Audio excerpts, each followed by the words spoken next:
The Suppressor. I've actually missed you quite a bit, and you seem to be the go-to attachment of choice for every Battlefield 3 stealth flanking ninja. What's up, guys? Troy here, and today in Battlefield 3 My Thoughts, we're going to be talking about the sound suppressor. Little note about this gameplay footage, I actually cut this down. The first 10 to 12 minutes I cut out. We blew through the first two sets of MCOMs with relative ease, and the second two sets were a little bit more of a fight.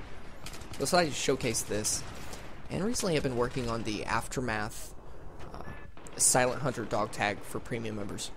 And that called for 100 AS Val kills, and I never really had used the AS Val. I didn't have extended mags unlocked, so that was kind of a grind. But despite it being a suppressed weapon, I was actually surprised at the ease I was able to achieve kills at close, medium, and long range, with it being a suppressed weapon and with it being such a high rate of fire weapon without extended mags. That gave me an idea to basically, let's go back to the base game, the base weapons, the class weapons, carbines, assault rifles. Now let's put suppressor on and see how well I can do with it in comparison to, say, heavy barrel, which has usually been my go-to attachment choice for the past 7-8 months. And I'm actually pleased with the results. I tend to microburst a lot to get headshots, fight from cover to cover, and I'm able to stay off the minimap as long as I'm not visually seen or visually spotted. Also, the added bonus of a slight increase in ADS accuracy and a slight decrease in the vertical recoil is another big bonus.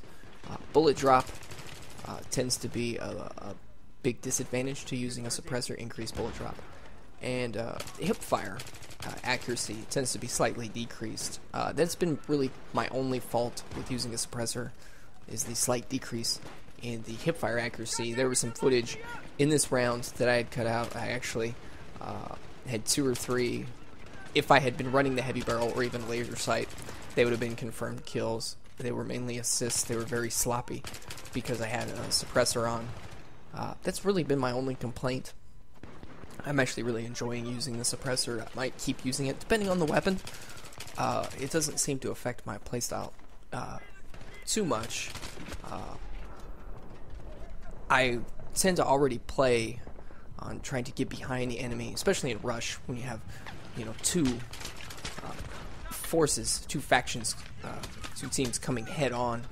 Who gets to the bomb first? If one can get behind the other, they can just wreak havoc on the other team, whether defending or attacking. So I decided to try to get behind the enemy team, even though that's a little difficult on Metro, the lack of flanking routes. I decided to try to get behind the enemy team and see how long I can last and how much confusion I can create amongst the enemy team before they even know I'm there. And I believe once I pull past the ticket booth here, the suppressor really tends to work in my favor. So what do you guys think about the suppressor? I'm certainly enjoying it. It hasn't changed my playstyle too much. There are a few times here and there where I wish I still had the heavy barrel. But other than that, I think this is a really good attachment. Certainly on a lot of the base maps, especially a little bit more open maps where you have flanking routes, suppressor would just be a huge benefit. Aftermath, I think Aftermath on Rush and both Conquest, the maps, especially if you don't know the maps, you're still learning the maps, you want to stay off the mini-map so you can be able to get around more with a little bit more relative ease, I think would be very good. Close quarters, I myself do not play the close quarters DLC anymore, but if you wanted to equip a suppressor on the close quarters maps, I think it could work very well. A lot of close in, close range engagements, so close quarters would work. A suppressor would work very well on those maps. But other than that, do you guys enjoy the suppressor? Do you dislike it? I mean, what are your attachments of choice in place of the suppressor?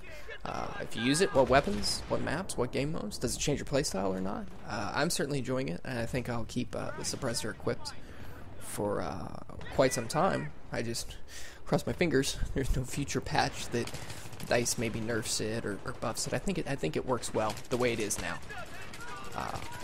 It's got its upsides, it's got its downsides. you know, its benefits, its disadvantages. And I think it's quite well balanced. But here I push up on Booth, and the hipfire right there was a little sloppy. He was able to inflict a little damage, but I'm able to get behind the enemy, and they really don't know where I'm at. So this is where the suppressor really excels in Battlefield 3. A lot of these guys had tunnel vision. I was able to set the bomb, get 4 or 5 guys down, set the bomb, and now I'm going to place myself between the MCOMs and the defender's deployment. Now the roles are reversed. They become attackers, I become defenders. And I believe I get 2 more picks here, 2 or 3 more picks with the suppressor. This guy just hops in. Props to that guy. I ran out of ammo. He knew somebody had to be there. If he didn't see me on the mini-map, he knew somebody had to be there. Because a lot of his guys were dying in front of him. But that's going to be it for this episode of Battlefield 3 My Thoughts and how I feel about the suppressors. I certainly like them, and could see myself using it for quite some time. How do you guys feel? Appreciate your support. Appreciate you watching the rest of the video, and thanks always, guys.